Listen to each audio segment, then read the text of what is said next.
আজ যদি রিয়া থাকতো তবে আমাদের জীবনটা কত সুন্দর হতো। যাই হোক, কিন্তু এখন উঠবো কিভাবে মেয়েটি যেভাবে আঁকড়ে ধরেছে, ওঠা তো সম্ভব না। জাগাবো না, থাক, বাদ দেই। রিয়ার সাথে সেদিনগুলো ভাবতে লাগলাম। প্রতিদিনই ভাবতে ভাবতে কখন যে ঘুমের রাজ্যে হারিয়ে গেলাম বুঝতে পারলাম না। সকালে ঘুম ভাঙলে আস্তে আস্তে চোখ খুলে আয়ানকে দেখতে পাই। মুহূর্তের জন্যে ভয় পেয়ে যাই। তারপর দেখি আমি ওনার শার্ট আঁকড়ে ধরে রেখেছি। বুঝতে বাকি রইল না যে উনি আমার জন্যই এখানে ঘুমিয়েছে। আমি সাথে সাথে ওনার শার্ট ছেড়ে বিছানা থেকে উঠে বাথরুমে যেয়ে ফ্রেশ হয়ে রুমের বাইরে বের হয়ে সোজা কিচেনে চলে যাই। ভাবির সাথে নাস্তা বানাতে থাকি। নাস্তার টেবিলে বাচ্চারা ছাড়া সবাই আছে। উনি আসলে ওনার দিকে না তাকিয়ে সব কাজ করছি। সবাই শোনো, আমরা আগামী সপ্তাহে সিলেট যাচ্ছি। বাবা হঠাৎ করে? হ্যাঁ, কাল তোমার মা আর আমি মিলে পিকনিকে যাব বলে প্ল্যান করছি। Wow, picnic! আমি যাব না। দেখ ভাইয়া, মজা নষ্ট করবি না। কেন? বাবা, আমার ভালো লাগে না। আগে তো তুই সবচেয়ে বেশি এক্সাইটেড থাকতি, এখন ভালো লাগে না? হ্যাঁ, এখন তো আমরা কেউ না, কয়দিন পর মরে গেলে তখন বুঝবি। মার কান্না দেখে আমার মন খারাপ হয়ে যায়। বুঝতে পেরে নিধি ওর কানের কাছে এসে বলে, আরে চিন্তা করো না মা, আয়ানকে মানানোর জন্য নাটক করছে। আচ্ছা, যাব। রীতি একবার মায়ের দিকে তাকায়, আবার সবার দিকে তাকায়, আর রীতির দিকে তাকিয়ে চোখ টিপ মারলো। বৌমারা, তোমাদের পরিবারকে সবাইকে আমন্ত্রণ দিয়ে দিও। বলো আমাদের সাথে আসতে, সবাই একসাথে গেলে মজা হবে। বাবা, আব্বু আম্মু তো ভাইয়াদের কাছে অস্ট্রেলিয়াতে আছে, তারা আসতে পারবে না।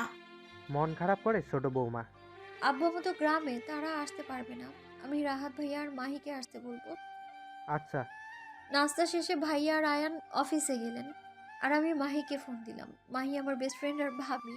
আমরা সেই ক্লাস 3 থেকে একসাথে, বলতে গেলে আমার কলিজার টুকরা। ছোটবেলা থেকেই আমার সাথে আমরা একে অপরের সব কষ্ট, সুখ, দুঃখ ভাগ করে নিয়েছিলাম। আমার কষ্টে সব সময় ও আমার সাথে ছিল। আজ যদি আমি বেঁচে আছি তাহলে আমার পরিবার আর মাহির জন্য। বিশেষ করে মাহি, আমার ডিভোর্স হওয়ার পর পুরো ভেঙে গিয়েছিলাম। মাহি ওর বাচ্চা ছেড়ে আমাকে বাচ্চার মতো দেখাশোনা করেছে। হাসি পাচ্ছে তাই না? কিন্তু যদি ওই দিন ও না থাকতো তাহলে হয়তো ওই দিন মরেই যেতাম আমি। কিন্তু এই ব্যাপারে মাহি আর আমি ছাড়া আর কেউ জানে না। আসলে হয়তো কিছু বন্ধু বান্ধব হয় এরকম, সুখের সাথে না থাকলেও কষ্টের সাথে থাকে, তাদেরকেই আসল ফ্রেন্ড বলে। যাই হোক, 10 বছর আগেও আমার ভাবিও হয়। রাহাত ভাইয়া আর ও আগে থেকে একে অপরকে পছন্দ করতো। বিয়েটা অবশ্য আমার দ্বারাই হয়। আচ্ছা, ফোনটা দেয়া যাক। হাই জানু, আজ আমার কথা মনে পড়লো। কেমন আছিস? তোকে ছাড়া আমি ভালো থাকতে পারি? তোর ভাই কি এমনি এমনি বলে? তার আপন বোনই তার সতীন। আচ্ছা শোন, পিকনিকের সব কথা বলল। ভাইয়ার কোনো কাজ নেই তো, আসতে পারবি? তোর ভাইয়ার কাজ থাকলে রশি দিয়ে বেঁধে নিয়ে আসবো। আমার জানুর সাথে কতদিন পর দেখা করার চান্স পাইছি, এমনি এমনি হাতছাড়া করবো নাকি? আচ্ছা রাখছি তাহলে, বাই। 1 সপ্তাহ পর আজ সবাই পিকনিকে বের হচ্ছি। 3 দিনের জন্য যাচ্ছি। বাবা একটা মিনি বাস নিয়েছে। ভাইয়ারা আসলে সবাই রওনা দিই। আচ্ছা মাহি আপু, হ্যাঁ বল। একটা জিনিস ভাবছিলাম। আমিও। কি? তুমি আর রীতি ভাবি অনেক আগে থেকে ফ্রেন্ড না? হ্যাঁ অনেক। তাহলে তোমার ফ্রেন্ডকে একটু মজা আর দুষ্টুমি শেখাতে পারোনি? সারাদিনে গুলি গুলি কথা বলে। মাহি একবার রীতির দিকে তাকালো, তারপর রাহাতের দিকে তাকিয়ে রাহাত আর মাহি দুজনেই হেসে দিল। আমি দিদিকে দুষ্টুমি শেখাবো? আপনারা ভাবছেন যে এত রাতে শান্ত হয়ে গেছে। আরে সারাক্ষণ বাদের মতো শয়তানি করতো, সারাক্ষণ শুধু দুষ্টামি বুদ্ধি মাথায় ঘুরে, কখন কার সাথে মজা নিবে। এখনও দুষ্টামিগুলো খুব মিস করি। বাসের পুরো পরিবেশ থমথমে হয়ে গেল। চলো। সবাই গানের কলি খেলছে আর আমি বাইরের প্রকৃতি দেখছি। চোখ দুটো বন্ধ করে বাতাস অনুভব করছি। হঠাৎ চোখ পড়ল, রীতি তার চোখ দুটো বন্ধ করে বাতাসে ছোঁয়ার অনুভূতি দিচ্ছে। ওর চুলগুলো বাতাসে উঠছে, চেয়েও নিজের চোখ সরাতে পারছি না। হঠাৎ করে বাসে ব্রেক দেয়, ঘোর ভাঙে। ড্রাইভারের সাথে কথা বলে জানা গেল যে বাস নষ্ট হয়ে গেছে। বাসে অনেকক্ষণ থেকে সবার অস্বস্তি লাগছিল, তাই সবাই নিচে নেমে রোডের পাশে দাঁড়ালাম। অনেকক্ষণ হলো বাস নষ্ট হয়েছে, সবাই কথা বলছিলাম আর নিশান, আরিয়ান আর মাহিম বল নিয়ে খেলছিল। হঠাৎ খেয়াল করি বল রোডের মাঝখানে গিয়ে পড়েছে আর আরিয়ান বল আনতে গেছে। কিন্তু অপর সাইড দিয়ে যে গাড়ি দ্রুত স্পিডে আসছে তা দিকে ওর খেয়াল নেই। কিছু না ভেবে দৌড় দিলাম। গাড়ি খুব কাছে এসে পড়েছিল, তাই ওকে ধাক্কা দিলেও নিজে সরতে পারলাম না। গাড়ি হয়তো তখন ব্রেক করতে নিয়েছিল, কিন্তু হয়তো সাথে সাথে পারেনি বলে গাড়ির পায়ের সাথে লেগে নিচে পড়ে যাওয়ায় মাথায় আঘাত লাগলো আর চোখ দুটো বন্ধ হয়ে গেল। দেখি রীতি কোথায় দৌড় দিচ্ছে। তাকিয়ে দেখি আরিয়ান গাড়ির সামনে। আমি এগোতে নিব তখনই গাড়িটির সামনে থেকে রীতি আরিয়ানকে সরিয়ে নিজে আহত হয়ে গেল। যেই দেখে মাথা থেকে সমানে রক্ত পড়ছে। কোলে ওর মাথা নিয়ে রুমাল দিয়ে মাথার রক্ত আটকালাম। গাড়ি চালকটি বলল, ওকে গাড়িতে নিয়ে যেতে যেতে আমি রীতিকে কোলে উঠিয়ে নিলাম, আর আমার সাথে মাহি ভাবি গেল, আর বাকিরা সবাই অন্য ব্যবস্থা করে আসবে বলছে। ওর মাথার রক্ত থামার তো নামই নিচ্ছে না। ওকে দেখে রিয়ার মৃত্যুর সময় মনে পড়ে গেল। ও গাড়ি চালানোর সময় অ্যাক্সিডেন্ট করে মারা যায়। ওর মাথা থেকে খুব রক্ত পড়ায়, ওকে বাঁচানো সম্ভব হয় না। আমি সেদিন ছিলাম না ওর কাছে, তাই ওকে বাঁচাতে পারিনি। কিন্তু আমি রীতিকে কিছু হতে দেব না। রিয়ার মৃত্যুর জন্য আজও নিজেকে মাফ করতে পারিনি। ওদিন যদি আমি ওর সাথে থেকে যেতাম তাহলে হয়তো এরকমটা হতো না। আরেকবার নিজেকে অপরাধী করার ক্ষমতা আমার নেই। রীতির কিছু হলে নিজেকে মাফ করতে পারবো না কখনো। এসব ভাবতে ভাবতে কখন যে চোখের পানি বইতে লাগলো বুঝতেই পারলাম না। সেখানে আশেপাশে কোনো হাসপাতাল না থাকায় ওকে হাসপাতালে নিয়ে আসতে খুব দেরি হলো। অনেক রক্ত পড়েছে। হসপিটালে এনে ডাক্তার সোজা ওকে অপারেশন থিয়েটারে নিয়ে মাথায় ব্যান্ডেজ করে রক্ত দেওয়া শুরু করলো। এতক্ষণে সবাই এসে পড়েছে। সবার অবস্থা খুব খারাপ। আরিয়ান তো কান্নাই করতে করতে অবস্থা খারাপ করে ফেলেছে। মাহি ভাবি আর রাহাত ভাইয়া নিজেকে সামলাতে পারছে না। ইশিকা নিধি ভাবি আর আমান ভাইয়া তাদের সান্ত্বনা দিচ্ছে, কিন্তু তারা নিজেরাও টেনশনে অবস্থা খারাপ। বাবা নিজেকে অপরাধী মনে হচ্ছে, বারবার বলছে যে আমি যদি পিকনিকের কথা না বলতাম তবে আজ এমনটা হতো না। মাও সমানে কাঁদছে। বাবার ব্লাড প্রেশারও লো হয়ে আসছে। আমি এক মনে কেবিনের পাশে দাঁড়িয়ে চোখের পানি ফেলছি। মনে এক ভয় লাগছে, যদি রিয়ার মতো রীতিকেও হারিয়ে ফেলি। ভেবেই দমটা বন্ধ হয়ে আসছে। ডাক্তার কেবিন থেকে বের হলে সবাই তার কাছে গিয়ে জিজ্ঞেস করতে থাকে। ওনার মাথা থেকে অনেক বেশি রক্ত পড়েছে, তাই ওনাকে রক্ত দেওয়া হয়েছে। এখন আমরা কিছু বলতে পারছি না, কারণ ওনার অনেক রক্ত পড়েছে। তারপরেও ওনার জীবন এখন রিস্ক এর বাইরে, কিন্তু আগামী 6 ঘন্টায় ওনার জ্ঞান না ফিরলে সমস্যা হতে পারে। উনি হয়তো কোমাতেও যাইতে পারে। নিধি সিচুয়েশন সামলানোর জন্য বলে। সবাই এখনো ভয়ে থাকলেও রিক্স থেকে বাইরে বলে স্বস্তির নিঃশ্বাস নেয়। আরিয়া আয়নের সামনে এসে, বাবা বাবা সরি। না বাবা, কান্না করে না। তোমার বল আনার জন্য যাওয়া ঠিক হয়নি, তাও এটাতে তোমার জন্য কোনো দোষ নেই। কিন্তু এতদিন যা করেছি তাতে সম্পূর্ণ আমার দোষ। মানে? বাবা, আমার ক্লাসমেটরা আমায় বলেছিল যে সৎমা নাকি খুব খারাপ হয়। প্রথমে ভালো ব্যবহার করলো, পরে অনেক খারাপ হয়। আর তিনি নাকি তোমাকে আমার কাছ থেকে ছিনিয়ে নেবে। তাই এতদিন তোমায় মিথ্যে বলেছিলাম যে উনি আমার সাথে খারাপ ব্যবহার করে। সব মিথ্যে ছিল, সব। আয়নের এসব শুনে রাগ উঠে যায়। আরিয়ানকে থাপ্পড় মারতে নিলেই মাহি আটকিয়ে ফেলে। ওকে মারলে রীতি কষ্ট পাবে যে আপনি ওর ছেলের ওপর হাত তুলেছেন। আয়ন অবাক হয়ে তাকিয়ে থাকে।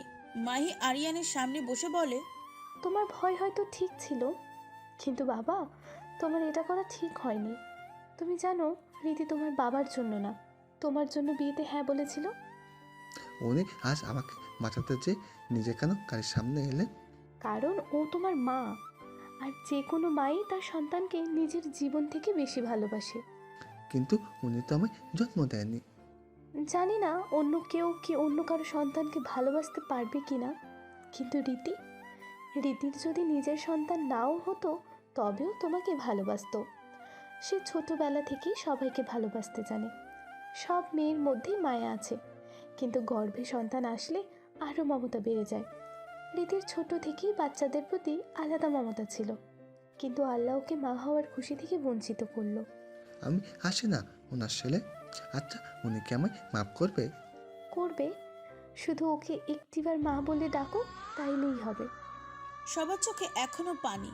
একটু আগে যা ভয়ে চোখে জল ছিল তা এখন রীতির কষ্টের অনুভূতির জল। হ্যাঁ, তারা হয়তো রীতির কষ্ট আজ অনুভব করছে। আর আয়নের নিজের উপরেই ঘৃণা হচ্ছে। কিছুই না বুঝে রীতিকে সে এত কষ্ট দিল, এত কথা শোনালো, থাপ্পড় দিল, নিজেকেই ধিক্কার দিতে ইচ্ছা করছে। 5 ঘন্টা পর রীতির জ্ঞান ফিরল। সবাই গেল রীতির রুমে। সবাই রীতির অবস্থা জিজ্ঞাসা করছে। আরিয়ান অনেক সংকোচ হলেও রীতির সামনে গেল। তুমি ব্যথা পাওনি তো বাবু? সরি, এতদিন যা করেছি প্লিজ মাফ করে দাও। সরি মা, কি বললা? সরি মা। রীতি আরিয়ানকে জড়িয়ে ধরে কান্না শুরু করে দিল। আজ যেন তার কষ্টের অনেকটা কমে গেল। সে প্রথমবার মা ডাক শুনে নিজেকে কতটা সৌভাগ্যবান মনে করছে সে নিজেই কাউকে বোঝাতে পারবে না। রীতি আরিয়ানকে ছাড়লে আরিয়ান রীতির চোখের পানি মুছে দেয়। মা, আমি তোমাকে আর কাঁদতে দেবো না। রীতি মুচকে একটা হাসি দিল। ইস, আমার বোনটাকে কতদিন পর এত খুশি দেখলাম, কতদিন পর ওর মুখে হাসি দেখলাম। আরে এটা তো ছোট হাসি, বড় হাসি দেখবা? আরিয়ান একবার নিশানের দিকে তাকিয়ে হাসি দেয়। নিশান এক চোখ টিপ দিয়ে আঙুলের ইশারায় ওকে বলে। এটা অবশ্যই পিকনিকে করতাম, এখন এখানে করি। নিশান মুখে হাত রেখে মিটিমিটি হাসছে। ইশিকা আর নিধিও মিটিমিটি হাসছে। এদিকে রীতি, রাহাত আর মাহি কিছুই বুঝছে না। আমান আর আয়ান কিছু দূরত্বেই ডাক্তারের সাথে কথা বলছে। আরিয়ান ইশিকার কাছে গেল আর ইশিকা ব্যাগ থেকে কি একটা বোতল বের করে দিল। আরিয়ান সোজা আয়ানের কাছে যেয়ে বোতলের মুখ খুলে দিল। আরিয়ান আয়ানকে ডেকে বাবা দেখো দেখো তেলাপোকা। বলার পর আয়ান নিচে তাকিয়ে তেলাপোকা দেখে ব্যাঙের মতন লাফানো শুরু করে আর সবাই হাসতে হাসতে অবস্থা খারাপ। আয়ান তো রাগে লুচি হয়ে গেছে, কিন্তু এর আগের মধ্যেও তার চোখ আটকিয়ে যায় রীতির হাসিতে। অন্য কারোর হাসি না তার চোখে পড়ছে না কানে ঢুকছে। ওর হাসি এত সুন্দর, আমি এর আগে কখনো কারো এত সুন্দর হাসি দেখিনি। ওকে হাসলে যে কত সুন্দর লাগে হয়তো ও নিজেও জানে না, তাই হাসে না। ওর হাসি দেখেই যে কেউ সারাটা জীবন পার করে দিতে পারবে। বাবা তোমার পায়ের নিচে তেলাপোকা। আহ, আহারে বাবা তুমি কত বিতু। তাই না? এবার দাঁড়া। আরিয়ান দিল এক দৌড়, যে রীতির বেডের পিছনে লুকালো। আয়ন বেডের পিছনের জায়গা ছোট বলে ঢুকতে না পেরে সামনের দিক থেকে ধরার চেষ্টা করে। রীতি ওদের কাণ্ড দেখে হাসতে হাসতে শেষ। এইরকম হাসি কত বছর পর দিয়েছে সে হয়তো নিজেও বলতে পারবে না। আয়ন রীতির কারোরই খেয়াল নেই যে আরিয়ানকে ধরতে যেয়ে আয়ন রীতির একদম কাছাকাছি চলে এসেছে। রীতি আরিয়ানের থেকে আয়নের দিকে তাকালে সে দেখলে হয়তো তাদের মধ্যে বেশি হলেও 2 ইঞ্চি দূরত্ব আছে। আয়ান, আয়ন রীতির ডাক শুনে ওর দিকে তাকালো, দেখলো যে সে রীতির একটু বেশি কাছে চলে এসেছে, তাই তাড়াতাড়ি সরে যায়। 2 দিন পর রীতিকে হসপিটাল থেকে রিলিজ দেয়। রীতির রাতে ঘুম আসছে না, আসবে কিভাবে? এই 2 দিন তো তাকে শুধু ঘুমাতেই হলো। ও বিছানা থেকে উঠতে নিলে পায়েও ব্যথা পাওয়ার কারণে বিছানায় পড়ে যায়। কি ঠিক আছে তো? উঠছিল কেন? কিছু লাগবে? মাথা কি ব্যথা করছে? ক্ষুধা লাগছে নাকি? পায়ে ব্যথা? মলম লাগাতেই? না ঘুম আসছিল না তাই। ও আচ্ছা, এই কথা। তুমি শুধু জাস্ট 15 মিনিটস বসো, আমি আসছি। না না আপনি ঘুমান। চুপ, এখান থেকে একদম উঠবা না। আয়ন হালকা আওয়াজ শুনে উঠে পাগলের মতন কাছে এসে জিজ্ঞাসা করে। রীতি মাথা নাড়িয়ে হ্যাঁ বলে। আয়ন একটা মুচকি হাসি দিয়ে চলে গেল। 15 মিনিট পর আয়ন এসে রীতিকে কোলে তুলে নিল। রীতি কিছুটা শিহরিত হয়ে উঠল। আমি হেঁটে যেতে পারবো। পায়ে ব্যথা আবার হেঁটে যাবা? বিছানা থেকে নামবা না বলে দিলাম। আর শুনো, কাল কিছু লাগলে আমি না থাকলে কাউকে বলে দিবা। অবশ্য তোমার বলা লাগবে না, তারাই দেখবে। আর বিছানা থেকে নামতে হলে কাউকে না কাউকে ডাক দিবা, তারা হেল্প করবে, বুঝলা? তাহলে বসে থাকবা না। তা ঠিক আছে, কিন্তু এত রাতে আমরা ছাদে কেন যাচ্ছি? গেলেই দেখতে পারবা। আয়ন রীতিকে ছাদে গিয়ে রীতিকে দোলনায় বসায় আর একটা ট্রেতে 2 মগ কফি নিয়ে হাঁটু গেড়ে রীতির সামনে বসে। Here your coffee ma'am. একটু হেসে thank you. How is it? Wow, অনেক টেস্টি। আই নিউ ইট, তোমার ভালো লাগবে। বলে দোলনায় একটু জায়গা রেখে রীতির পাশে বসলো। আপনার আমাকে ছাদে আনার আর এইসবের বুদ্ধিটা কিভাবে আসলো? রিয়া যখন প্রেগনেন্ট ছিল তখন ওর রাতে ঘুম আসতো না। তখন আমরা রাতে ছাদে দোলনায় বসে কফি খেতাম, আর ও আমার কাঁধে মাথা রেখে চাঁদ দেখতো আর অনেক কথা বলতো। ওহো আচ্ছা। সরি। কেন? তোমাকে যে রিয়ার কথা বললাম, আমার প্রথম স্ত্রী, তোমার খারাপ লাগতে পারে। আমার খারাপ লাগবে কেন? আমি এমনিতেও আপনাদের লাভ স্টোরি কথা ভার্সিটিতে অনেক শুনেছি। ভার্সিটি? আমরা একই ভার্সিটিতে ছিলাম। আপনি আর রিয়াপু 4th ইয়ারে আর আমি 1st ইয়ারে। কি? জি। কিন্তু আমি তো তোমাকে কখনোই দেখিনি।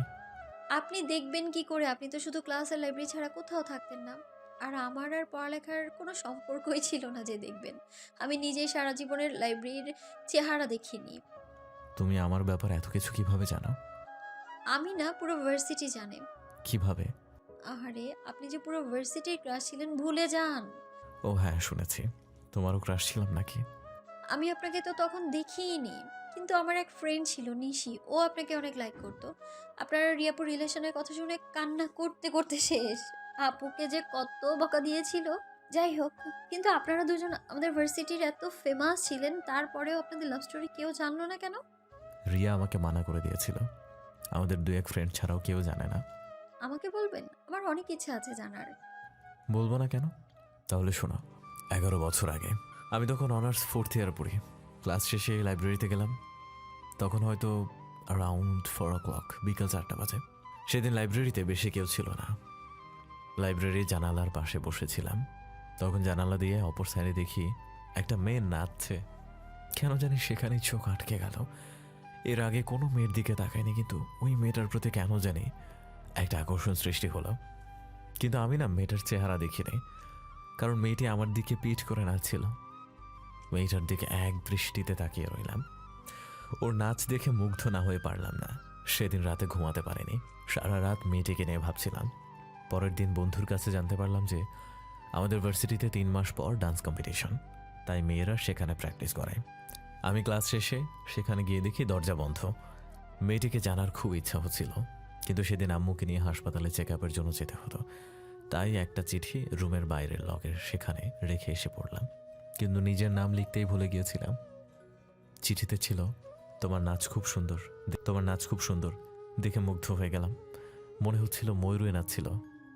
ওগো ময়ূরী, তোমার নামটা জানতে পারি? পরের দিন দেখি সেখানে আরেকটা চিঠি। এই যে মিস্টার, লুকিয়ে লুকিয়ে মেয়ের নাচ দেখতে লজ্জা লাগে না? দেখেন রাতে ভূতে ধরবে। কিন্তু আমার নাচের তারিফ করলেন, তাই মাফ করে দিলাম। আসলে 3 মাস পর ডান্স কম্পিটিশন, এর খুব একটা টেনশন ছিল। আমার আবার হারা পছন্দ না। কিন্তু আপনার কথা থুকু, আপনার লেখা চিঠিটা দেখে মনটা খুব হালকা লাগছে। যাই হোক, ময়ূরী বলেছেন, তাহলে দেখি 3 মাস পর ডান্স কম্পিটিশনে চিনতে পারেন কিনা। আর হ্যাঁ, নো চিটিং। এই রুম থেকে বের হওয়ার বা ঢোকার সময় দেখবে না কিন্তু। এর আগে না আপনি আমার পরিচয় জানতে চাবেন, না আমি আপনার। প্রমিস, ওকে? প্রমিস ভাঙলে কিন্তু রাতে ভূত জিন সব আসবে, আর পেতনি ধরে নিয়ে গিয়ে বিয়ে করবে বলে দিলাম। আর হ্যাঁ, কালকে আবার সেখানে চিঠি রেখে যাবেন। আমরা চিঠি চিঠি খেলবো, ওকে? এভাবে আমাদের প্রতিদিন চিঠি নেওয়া দেওয়া হতো। একসময় আমার ওর দুষ্টু মিষ্টি কথাগুলো ভালো লাগা থেকে ভালোবাসায় রূপ নেয়। প্রতি সপ্তাহে আমাদের যে 2 দিন ভার্সিটি অফ থাকতো, সেই 2 দিন যেন প্রতি মুহূর্ত 100 বছরের মতো লাগতো। এভাবে কথা বলতে বলতে 2.5 মাস কেটে যায়। হঠাৎ 3 দিন ধরে ওর চিঠি পাই না। তখন খুব কষ্ট লাগছিল। ওর প্রমিস না ভেঙে আর থাকতে পারলাম না। ওর নাচ রুমের সামনে দাঁড়িয়ে রইলাম। দেখি রিয়া রুম থেকে বের হয়ে আসলো। আমাকে দেখে থ হয়ে গেল। তখন আমি ওকে জিজ্ঞেস করলাম, তুমি প্রতিদিন এখানে ডান্স প্র্যাকটিস করো?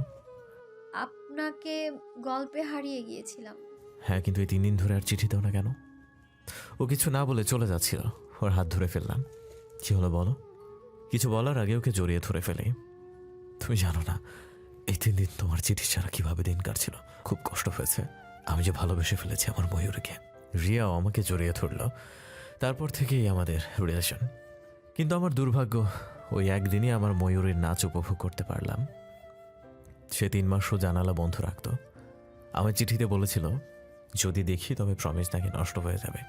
আর আমাদের রিলেশনের 6 দিন পর কম্পিটিশন ছিল বলে আর রিয়াকে জোর করিনি।